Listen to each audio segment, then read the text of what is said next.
Fighting human trafficking can be heartbreaking work, but it can also have the most incredible rewards as you see lives healed and people freed. Joining me right now is one of our partners in this fight, Brian McConaghy of Ratanak International. Brian, so great to see you in this beautiful location. Yes, and you've actually got good weather. I know, it's a miracle. And you know, you've been fighting slavery and working with this, working in Cambodia for over 30 years. What has it been like to see lives changed and people freed? Absolutely amazing. This has gone way farther than we could ever have anticipated. I originally started off wanting to help one or two people, and then a smaller community, and then a community became sort of provincial projects, and now we're absolutely rebuilding national systems that impact hundreds and hundreds of lives, young Cambodian lives that have been sold not only domestically for abuse, but sold overseas, so they have to be brought back. So it's complicated. It's hard work, but it is absolutely wonderful to see young lives restored to freedom and hope that they had completely lost. And one of the really interesting things that has happened more recently, I think, has been working with the Cambodian government to help strengthen their anti-trafficking work. So tell me a little bit about that. Yeah, I think so often Christian agencies take a step back from government. They kind of disassociate a little bit. They don't want to get involved in government. And I've gone the opposite direction. And it's been wonderful to see the Cambodian staff of Ratanak really jump into this, where we're in a sovereign country. We're working with young Cambodians who desperately need help. And our staff are Cambodians. How could we not then actually bring the Cambodian government into this? It's their country. We have no right to be there unless they give us a visa. We're guests. And so to honor them and to bless senior government officials is just as much ministry, in my opinion, as those that are poor and downtrodden and enslaved. They are to die for as well. And so being very open and upfront and honest with senior government officials about how we actually care for them over 32 years has developed trust. And with that trust, they allow us freedoms to participate with them in developing policy, protocols for protection, all those regulations nationally being enforced now, our team participates in. Young Cambodian Christians are sitting at the table, navigating all that with government, developing systems that protect thousands. Yeah, that's absolutely amazing. And then it's developed even beyond that, where it's not just about working with the Cambodian government, but we're speaking into agreements with other countries to bring girls home. Talk to me about that.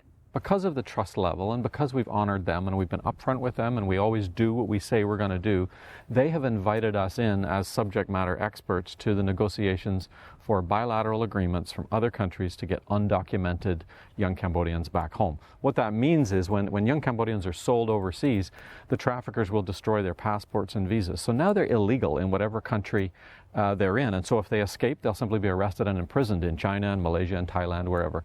We now have a conduit, a legal conduit to get temporary documents to get them home. And that's been an absolute privilege to watch our team navigate that, representing the Cambodian government, assisting the Cambodian government as they work with other nations to build a framework of protection.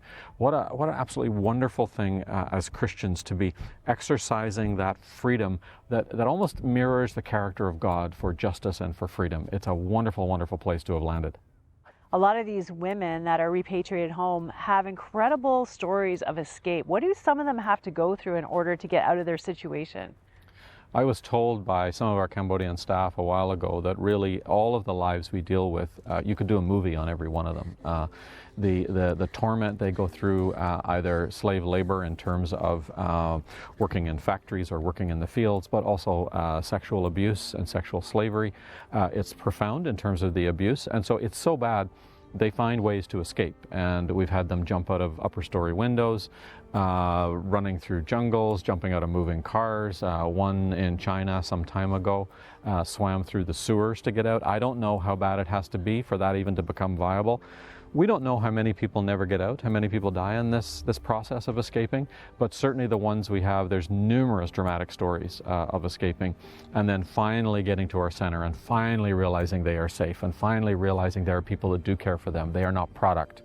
They are not a slab of meat to be used. They are a young woman of dignity that God has made. What a tremendous thing it is to be able to share that with them and see the lights go on of, oh, there's hope. There's actually hope for my life. Yeah, absolutely incredible. Always reminds me that your today is not your forever. Where you are in your story doesn't mean that's where you end up, and you're a big part of that. And a lot of people watching right now have given over the years in our partnership together to make this work possible. What would you say to them about the impact their giving has had? I think we intended to have impact on individual enslaved lives, which would be a goal enough in and of itself.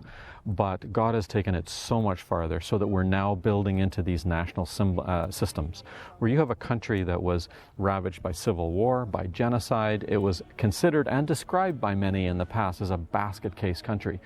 It's not. They are hardworking, they are diligent, they are slowly but surely crawling their way back to civilization.